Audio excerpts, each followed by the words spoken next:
19वीं सदी की बात है। हुगली के किनारे एक बिल्डिंग के बाहर भारी भीड़ लगी थी। लोग अंदर जाने के लिए कतार में लगे थे। गेट पर दरबान उनके टिकट चेक कर रहा था। बंगाल भद्र लोगों का देश था। नाटक, नृत्य, संगीत, कला की काफी पूछ थी। लोग शेक्सपियर के नाटकों का मंचन देखने जाते थे, लेकिन उस रोज नाटक, नृत्य, संगीत नहीं चल रहा था।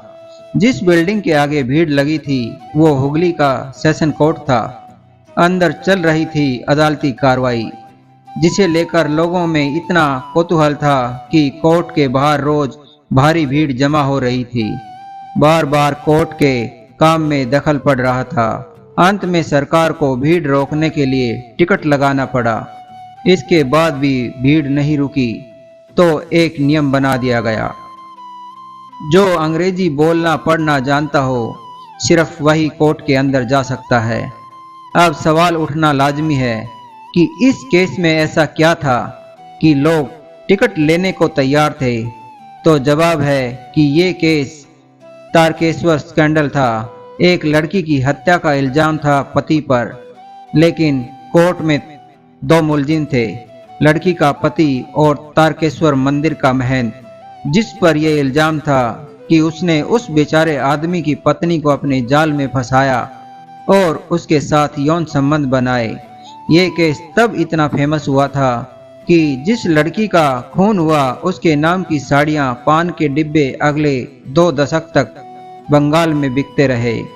एक कंपनी ने तो अपने सरदर्द के बाम का ये कहते हुए प्रचार करना शुरू कर दिया कि ये बाम उस तेल से बना है जिसे महंत ने जेल में निकाला था। तारकेश्वर स्कैंडल के नाम से मशहूर इस केस को बंगाल के इतिहास का सबसे विवादित केस माना जाता है, क्योंकि इस केस में पति ने खुद हत्या की बात कबूली थी, फिर भी उसे रिहा कर दिया गया। ऐसा क्यों हुआ? क्या था तारकेश्वर केस? चलिए जानते हैं। बात 19वीं सदी के बंगाल की है। यहाँ हुगली जिले में एक शिव का मंदिर बना है। तारकेश्वर नाम का ये मंदिर स्थानीय लोगों के अनुसार 1729 में बनाया गया। पहले यह इलाका बंगाल के नवाब के कंट्रोल में था। प्लासी की जंग के कुछ साल बाद 11 अक्टूबर 1760 को बंगाल के नवाब मीर कासिम और ईस्ट इंडिया कंपनी के बीच एक संधि हुई, जिसके चलते हुगली का कंट्रोल अंग्रेजों के हाथ में आ गया। 1860 में यहाँ इंडियन पिनल कोड लागू हुआ, जिसके चलते तारकेश्वर कांड एक बड़े हंगामे का कारण बना।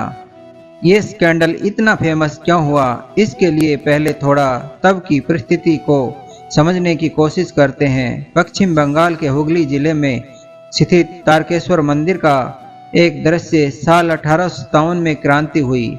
इस क्रांति का एक बड़ा पहलू भारतीय समाज की धार्मिक परंपरा से छेड़छाड़ करना था। क्रांति की शुरुआत भी एक धार्मिक कारण के चलते हुई थी।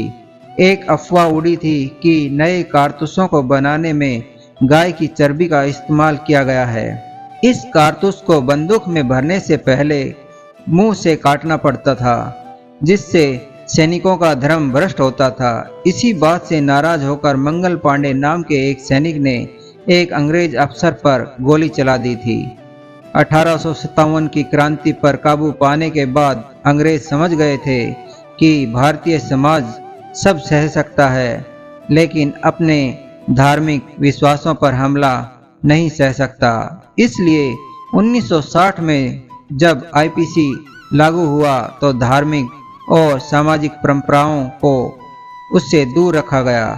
इसके बावजूद एक कानून था जो आईपीसी में शामिल किया गया, सेक्शन 497 यानी एडल्ट्री या व्यभिचार की धारा।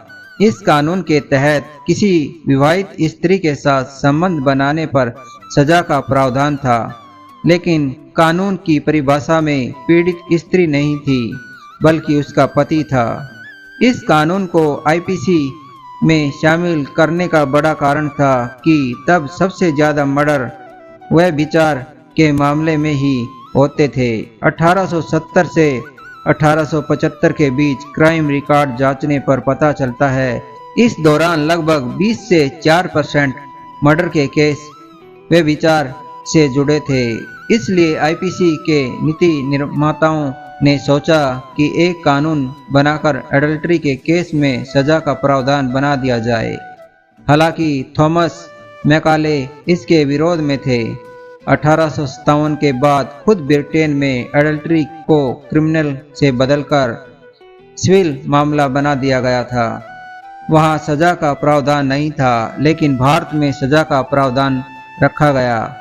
इसका एक कारण और भी था, ये कि ब्रिटेन में एडल्ट्री के आधार पर तलाक लिया जा सकता था, लेकिन हिंदू समाज में तलाक का कोई सिस्टम नहीं था।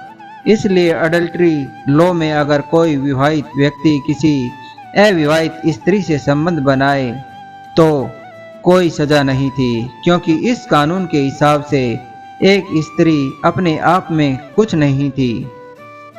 उसका अस्तित्व शादी के बाद ही आकार लेता था। शादी के बाद स्त्री पुरुष की प्रॉपर्टी हो जाती थी। अतः वे विचार का मतलब था आप दूसरे की प्रॉपर्टी में दखल दे रहे हो। यही बात समाज पर भी लागू होती थी। 1860 में ये कानून लागू तो हुआ, लेकिन इसका असर दिखने में एक लंबा वक्त लगा। 1873 में हुए तारकेश्वर स्कैंडल ने इस कानून को लेकर एक नई बहस को जन्म दिया। इस केस की कहानी कुछ यूं है कि एलोकेसी नाम की एक छोटी सी लड़की थी। तब कम उम्र में शादी का रिवाज था और एलोकेसी के पिता भी उसकी शादी समय से कर देना चाहते थे। तभी उन्हें एक रिश्ते का ऑफर आया। लड़का कुलीन ब्राह्मण परिवार से था और ऊपर से मिलिट्री प्रेस में नौकरी किया करता था। एलोकेसी के पिता ये मौका चूकना नहीं चाहते थे। एलोकेसी की शादी नवीन चंद्र से करा दी गई। शादी के तुरंत बाद नवीन को नौकरी से बुलावा आ गया। कलकत्ता जैसे बड़े शहर से गांव की लड़की अकेली कैसे रहेगी, ये सोचकर नवीन ने एलोकेसी को उसके पिता के पास गांव भेज दिया। एलोकेसी का गांव कलकत्ता से 70 किलोमीटर दूर कुरुमुल में था। वक्त निकालकर नवीन एलोकेसी से मिलने आ जाया करता था। जिंदगी बढ़िया चल रही थी, बस एक कमी थी औलाद की। कई कोशिशों के बाद भी जब औलाद नहीं हुई तो किसी ने एलोकेसी के पिता से कहा कि वो तारकेश्वर मंदिर के महंत को दिखाए। एलोकेसी को महंत माधवचंद्र गिरी के पास ले जाया गया। महंत ने आश्वासन दिया कि जल्द ही एलोकेसी को एक औलाद होगी और वो अक्सर उसे अपने पास बुलाने लगा। कुछ दिनों बाद जब नवीन एलोकेसी से मिलने आया तो उसे कुछ लोगों ने ताने मारने शुरू किए कि एलोकेसी महंत से मिलने जाती है। इस बात पर एलोकेसी और नवीन में बहस होने लगी। फिर 17 मई 1873 को खबर आई कि नवीन ने एक बोटी यानी मछली काटने वाले चाकू से एलोकेसी का सर धड़ से अलग कर दिया है। कत्ल करने के बाद नवीन खुद पुलिस के पास गया और गुनाह का इकरार कर फांसी की सजा मांगने लगा। नवीन को हुगली सेशन कोर्ट में पेश किया गया। मामला साफ था, नवीन ने खुद अपना गुनाह कबूला था। उस पर धारा 302 के तहत मुकदमा चलना था, लेकिन इस मामले में एक और केस बनता था, धारा 497 यानी अडल्ट्री का महंत के ऊपर। चूंकि इस केस में एक महंत का नाम आ रहा था, इसलिए ये केस शुरुआत से ही एक हाई प्रोफाइल केस बन गया। नवीन का केस लड़ने के लिए सामने आए वोमेश चंद्र बनर्जी, जो आगे जाकर कांग्रेस के संस्थापक सदस्य और पहले अध्यक्ष बने। एक वकील के तौर पर तब पूरे बंगाल में उनका नाम था। नवीन की कहानी सुनकर वो बिना फीस के केस लड़ने के लिए तैयार हो गए। उन्होंने अदालत में दलील दी कि नवीन को जब एलोकेसी और महंत के बीच अवैध संबंधों का पता चला तो वो अपने गुस्से पर काबू नहीं रख पाया और आवेश में आकर उसने एलोकेसी की हत्या कर दी। उन्होंने अदालत में ये भी कहा कि एलोकेसी के मरने से पहले महंत से अपने संबंध कबूले थे। नोबिन उसे उसके पिता के घर से दूर ले जाना चाहता था, लेकिन उससे पहले ही एलोकेसी के पिता ने महंत को यह बात बता दी और महंत के गुंडों ने उन्हें गांव छोड़ने नहीं दिया। नोबिन को एहसास हुआ कि वो एलोकेसी को अपने साथ नहीं ले जा सकता। तब उसने सोचा कि वो एलोकेसी को किसी और की नहीं होने देगा और उसका गला काटकर हत्या कर दी। इधर कोर्ट में ये सुनवाई चल रही थी, उधर लोगों में नोबिन के प्रति दिन पर दिन हमदर्दी बढ़ रही थी। हर दिन हजारों की संख्या में लोग कोर्ट के बाहर जमा हो रहे थे। तब ज्यूरी कोर्ट हुआ करता था, यानी कुछ लोगों का एक पैनल मामले में फैसला करता था। आगे चलकर भारत में यह सिस्टम खत्म हो गया, लेकिन अमेरिका आदि कई देशों में ज्यूरी सिस्टम चलता है। बहरहाल इस मामले में चूंकि ज्यूरी के सदस्य भारतीय थे, उन्होंने नोबिन को बेगुनाह करार दे दिया। ज्यूरी की नज़र में नोबिन ने वो ही किया था जो ऐसी स्थिति में कोई भी आदमी करता।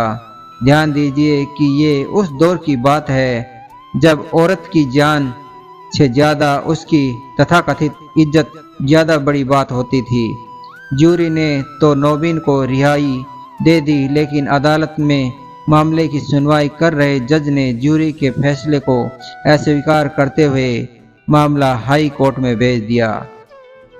इस फैसले से जनता काफी नाराज थी, क्योंकि उसके अनुसार असली पीड़ित नोबिन था, जिसकी पत्नी पर किसी दूसरे आदमी ने हाथ डाला था। नोबिन का केस लड़ने वाले वोमेश चंद्र बनर्जी, जो आगे जाकर कांग्रेस के पहले अध्यक्ष बने, दूसरी तरफ इस मामले में एक और केस सेशन कोर्ट में चल रहा था, एडल्ट्री का, जिसमें नोबिन पीड़ित और अपराधी महंत था। लेकिन केस शुरू होता इससे पहले ही महंत भागकर चंद्रनगर पहुंच गया, जो तब फ्रेंच कब्जे में था और वहां के कानून में एडल्ट्री अपराध नहीं था। मामले की संवेदनशीलता देखते हुए ब्रिटिश सरकार ने इलाके के एक जमींदार की मदद से महंत को पकड़ा और वापस हुगली लेकर आए। कोर्ट की कार्रवाई के बाद महंत को एडल्ट्री का दोषी पाया गया और उसे 3 साल कैद और 2000 रुपये जुर्माने की सजा मिली। वहीं हाई कोर्ट ने नोबिन को दोषी मानते हुए उसे आजीवन कारावास की सजा सुनाई और अंडमान भेज दिया। मामला यहीं खत्म हो जाता, लेकिन तब तक इस केस की चर्चा पूरे बंगाल में फैल चुकी थी। अखबारों में हर दिन का ब्यौरा छप रहा था। लोग महंत को सिर्फ 3 साल की सजा मिलने से जितने नाराज थे, उससे ज्यादा गुस्सा इस बात का था कि नोबिन को सजा क्यों दी गई। जैसे कि पहले बताया, एडल्ट्री का कानून अंग्रेजों का बनाया था, इसलिए उसका महत्व कम था। नोबिन के साथ धोखा हुआ था, इसलिए उसने कत्ल भी कर दिया, तो लोगों को ये बात जायज लग रही थी। जल्द ही पूरे बंगाल में हस्ताक्षर अभियान शुरू हुआ। लगभग 10,000 लोगों ने हस्ताक्षर कर नोबिन की रिहाई की मांग की। नोबिन को आजीवन कारावास की सजा सुनाई गई, लेकिन 3 साल जेल में रहने के बाद उसे रिहा कर दिया गया। सरकार पेशोपेश में थी। अपने ही बनाए कानून के खिलाफ सरकार एक्शन कैसे ले, लेकिन अंत में हालात इस कदर बिगड़ने लगे कि अंग्रेजों को लगा कि ये मामला एक और क्रांति का सबब बन सकता है। 3 साल जेल में काटने के बाद नोबिन को रिहा कर दिया गया। वहीं माधव चंद्र गिरी 3 साल की सजा काटने के बाद बाहर आए और दोबारा तारकेश्वर मंदिर के महंत बना दिए गए। चूंकि तारकेश्वर केस में ब्रिटिश सरकार को अपने बनाए कानून के फैसले से पीछे हटना पड़ा था, इसलिए इस केस ने सरकार को सोचने पर मजबूर कर दिया। ये वो दौर था जब बंगाल में ब्रह्मा समाज जैसी संस्थाओं के जरिए हिंदू सुधारों की शुरुआत हो रही थी। इसके बावजूद आने वाले कई सालों तक सरकार धार्मिक मामलों में दखल देने से बचती रही।